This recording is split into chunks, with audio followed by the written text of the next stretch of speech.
फिर वो पिता क्या कहता है, सभी गौर से सुनेगा। अगला जवाब, अगले प्रश्न का जवाब वो पिता क्या देता है। तेरे लिए जो मैंने किया मेरा फर्ज था, बिटिया की शादी करना तो बाबुल पे कर्ज था। क्यों रख लिया है बोझ मन में, क्यों उदास है।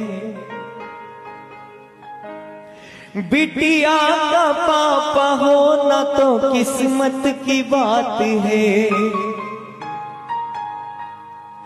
तुम सबके लिए अब भी कमाता हूँ लाडली, मेरी भोली लाडली।